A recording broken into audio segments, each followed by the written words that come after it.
brother. You bet. God bless you. God bless you. Thank you, sir. Thank you, ladies and gentlemen. You can take all that out the way. This is not Truth Transcends Color. You're going to hear Truth Transcends Color this evening when I'm back up here. What I wanted to do now is share with you Patriots the reason we're here today.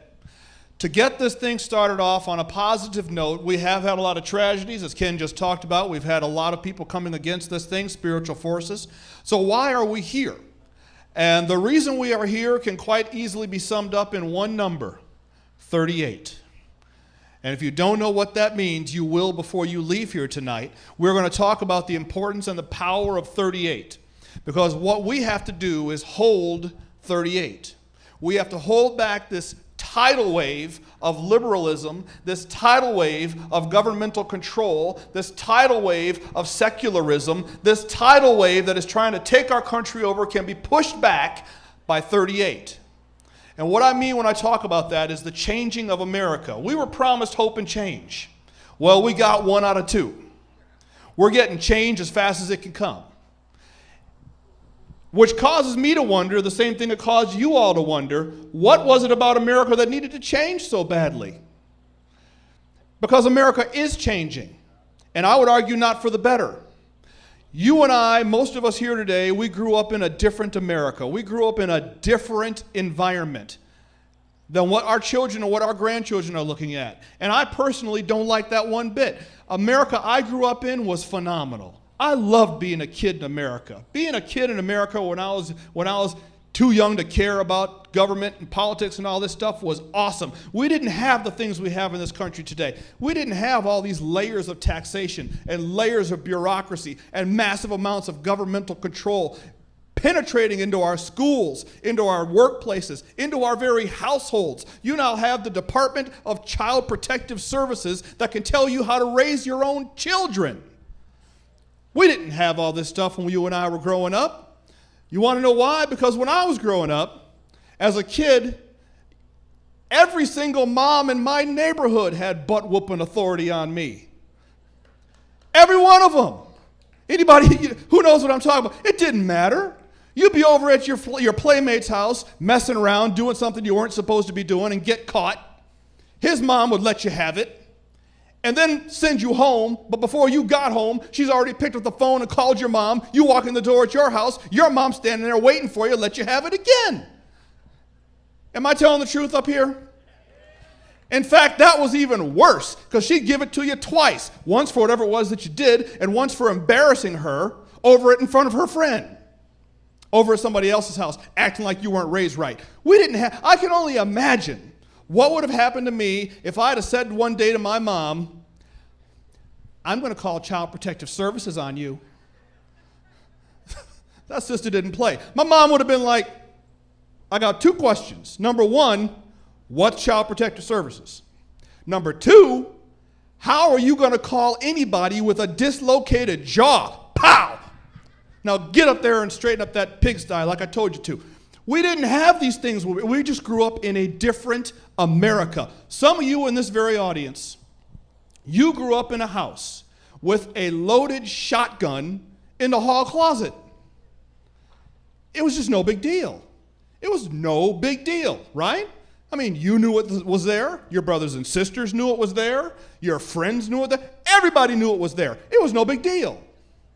When Grandpa came and picked you up to take you somewhere for an ice cream cone, there was another one in his pickup truck. 12 gauge, loaded and ready for action. Because Grandpa never knew when he might come around a corner, scare up some pheasant, and if he was quick enough, he might be able to get some dinner. The last thing Grandpa was thinking about was the government coming around and saying, oh, no, you don't. It was just a different America. And I would argue it was a better America. When you and I played in City League competitive ball, if you finished in 9th place out of 10 teams, you did not go home with a trophy. Is this the truth? When we were growing up, only one team went home with a trophy. The champions. The rest of us, all we went home with was a lecture. Coach would gather you around when the season ended and say, you know, we tried as hard as we could out there this year, but we didn't get a trophy. We didn't win the league this year. And what we need to do is to spend a little more time practicing and getting a little bit better. Because the real problem here isn't that you kids need to have your soft, delicate, little underdeveloped egos protected. That's not the problem. The problem is you kids stink. You're the worst team in the league. And if you want to win a trophy next year, what you need to do is go home and turn off the boob tube and spend a little more time practicing, spend a little more time working on your skills so maybe next year we can win a trophy. Because right now, you're horrible. That's what the problem is here. Put some time into getting better. Between now and next season, what you really need to do is to A, spend some time working on your game, B, get out of here because the very sight of you people is making me sick. And the coach was my dad. We didn't have parents calling up the City Park and Rec League complaining that coach talked mean to my kids. Because we understood in those days the reason that you put kids into City League ball. You didn't put your kids into City League ball because one day they're going to grow up to become multimillionaires playing professional sports. We understood the reason you do these things is to teach them lessons about life. And the fact of the matter is, in life, not everything is equal. In life, not all the outcomes are guaranteed. In life, no one's going to hand you a trophy just because you showed up. That's not how it works. You've got to start working on your game because once you get in life, there are going to be people who are faster than you. There are going to be people who can jump higher than you can jump. There are going to be people who can throw farther than you can throw. You are not guaranteed anything in life. The reason you're in league right now is to learn these lessons. No one just wakes up one day with a $300,000 salary, a new BMW, and a vacation house down by the lake. That's not how it works. The people who have those things have them because they worked hard and earned them. And if you want to be one of those people, you got to turn off the boob tube and start applying yourself. We understood all these things 35 years ago, and I know a lot of you understand what I'm talking about right now, because what I'm talking about right now is the old school. This is the way it used to be in America. But now those of us who were there, those of us who lived it, those of us who understand that these principles are foundational truths, find ourselves saying, this stinks. What can we do? I hate what I see happening in my country. It's happening right in front of my face. It's happening on my watch, and I hate it. I hate it with every fiber of being in my body, but what can we do? Well, what we can do right now is 38. We can hold 38 and then grow it to 39 and to 40 and to 50 and to 70 and to 100. But it all starts with 38, and that's why you're here today.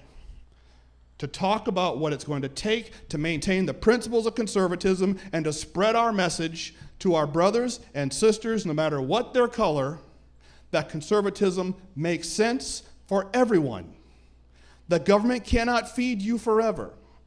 That sooner or later, the piper has to get paid, or he stops playing and the mice come back. That's why we're here today.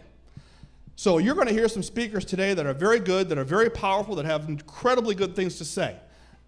I'm going to be back up to do an evening session. I'm going to tell you what, you better be here for that. Because this was just the introduction. I'm not even warmed up. Tonight, we're going to get it on. But between now and then, we're going to have some phenomenal speakers. We're going to have some fantastic barbecue. We're going to have ourselves a whole lot of fun.